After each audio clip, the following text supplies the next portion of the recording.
अस्सलाम वालेकुम।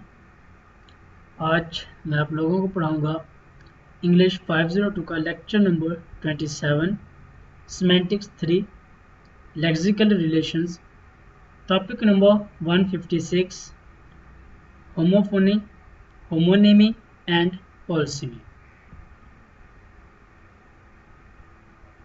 Two or more different written forms have the same pronunciation are described as the homophones. Homophones हमारे पास वो words होते हैं जिनकी प्रोनाउंसिएशन एक ही तरह की हो लेकिन उनमें स्पेलिंग का फ़र्क हो। मीन्स जो उनकी रिटन फॉर्म है वो डिफरेंट होनी चाहिए लेकिन जो उनका प्रोनाउंसिएशन है वो सेम होना चाहिए। जिस तरह हमारे पास यहाँ पर कुछ वर्ड्स हैं बेयर एंड बेयर। अब इनके मीनिंग में भी फ़र्क है और इनके स्पेलिंग में भी फ़र्क है लेकिन इनकी प्रोनाउंसिएशन सेम है, तो ये एक दूसरे के होमोफोन्स हैं। इसी तरह मीट, अब इनके मीनिंग में भी फ़र्क है फ्लोर और फ्लोर। अब हम इसको फ्लोर नहीं पढ़ेंगे बल्कि ये वर्ड है फ्लोर और ये भी फ्लावर है। पेल और ये वर्ड भी पेल है। राइट, ये वर्ड हम स्यू नहीं बल्कि सो पढ़ते हैं, तो इनकी भी प्रोनाउंसिएशन सेम है, so and so. To too two. तो ये हमारे पास वर्ड्स हैं जो कि एक दूसरे के होमोफोन्स हैं। इनके मीनिंग में फ़र्क है और इनके स्पेलिंग में भी फ़र्क है लेकिन इनकी प्रोनाउंसिएशन सेम है। Homonyms, one form written or spoken has the two or more unrelated meanings. They have the separate histories and meanings but they have exactly the same form. अब हमारे पास यहाँ पर दो वर्ड होंगे जिनके स्पेलिंग भी same होंगे और उनकी प्रोनाउंसिएशन भी सेम होगी लेकिन उनके जो मीनिंग है वो अनरिलेटेड मीनिंग होंगे। उनके मीनिंग एक दूसरे से बिल्कुल मुख्तलिफ होंगे। अगर हम एग्जांपल देखें बैंक, तो अब अगर जब हम वर्ड बैंक यूज़ करते हैं तो हमारे पास bank of a river means किनारा भी हम इस्तेमाल करते हैं और अगर हम बैंक को देखें तो फाइनेंशियल इंस्टीट्यूशन भी इसका मीनिंग होता है। अगर हम इसकी दूसरी एग्जांपल देखें तो वो है बैट। अब हम बैट को अगर इसके दोनों मानी देखें, एक है फ्लाइंग क्रीचर के मक्खी जो हमारे पास उड़ने वाली जो मखलूक है उसको हम कहेंगे फ्लाइंग क्रीचर, और अगर हम इसके दूसरे वर्ड को देखें बैट तो यूज्ड इन स्पोर्ट्स में जिसके ज़रिए क्रिकेट खेली जाता है।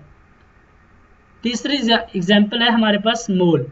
अब ये मोल ऑन स्किन जो हमारे जिस्म पर एक किस्म का निशान होता है उसे हम मोल कहते हैं, या मोल स्मॉल एनिमल का नाम भी है और ये मोल टर्म हम केमिस्ट्री में भी यूज़ करते हैं।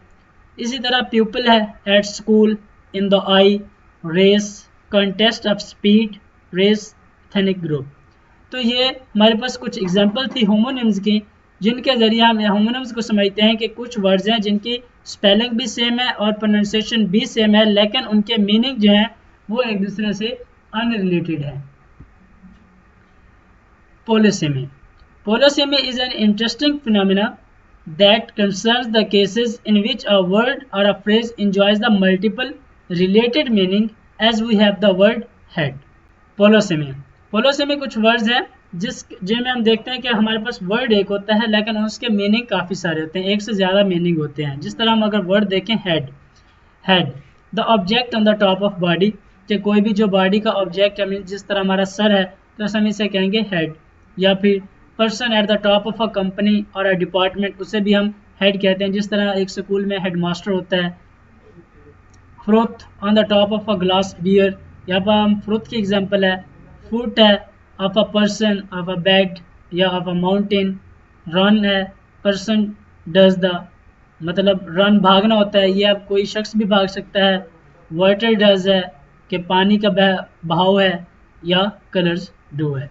तो पोलोसेमी हम उसे कहेंगे कि जिससे एक वर्ड हो जिसकी स्पेलिंग भी सेम हो और प्रोनाउंसिएशन भी सेम हो लेकिन उससे काफ़ी सारे मीनिंग अखज़ हो रहे हों। अगर हमारे पास वर्ड्स दो आ जाएं, होमोनिमी और पोलोसेमी, क्योंकि कुछ वर्ड्स ऐसे हैं जो कि इन दोनों टाइप्स में यूज़ हो रहते हैं, तो हम इनमें डिफरेंस कैसे करेंगे। Polysemy is the phenomenon whereby a single word form is associated with two और सेवरल रिलेटेड सेंसेस। पोलोसेमी में हमारे सेंस से रिलेटेड मीनिंग होते हैं कि हम उसको किस तरह समझ रहे हैं। तो इसमें सिंगल वर्ड से दो या दो से भी बहुत सारे मीनिंग निकल सकते हैं। जिस तरह पीछे हमने एग्जांपल पढ़ी थी फेस की, foot, get, head and run are the some examples of a polysemy, जो कि हमने अभी पढ़ी थी। उसके बाद अगर हम देखें होमोनिमी को, homonymy is characterized as the phenomena where a single word form is associated with two or several unrelated meaning, for example bank, mail, mole and soul। तो पोलिसी में जो मीनिंग होते हैं वो एक दूसरे से रिलेटेड सेंसेस रखते हैं, लेकिन होमोनिमी में अनरिलेटेड मीनिंग होते हैं कि वो उनके मीनिंग जो है वो एक दूसरे से मिलते जुलते नहीं हैं। Two forms may be distinguished via homonymy and for one of the forms also to have the various uses via polysemy। The words date, अगर हम लफ्ज़ देखें डेट को तो हम इसे तारीख भी कहते हैं, या हम ये डेट जो आमतौर पर हम यूज़ करते हैं कि I think we can eat, कि जब हम किसी जगह या होटल पर खाना खाने जाएं तो हम उसे भी डेट कहते हैं।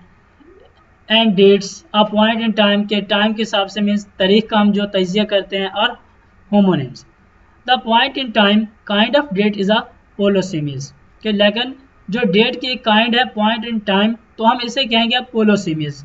इन terms of a particular day and a month on a letter, के लेटर पर जो खास किस्म का हमारे पास डे और मंथ मखसूस किया होता है उसे हम डेट कहते हैं।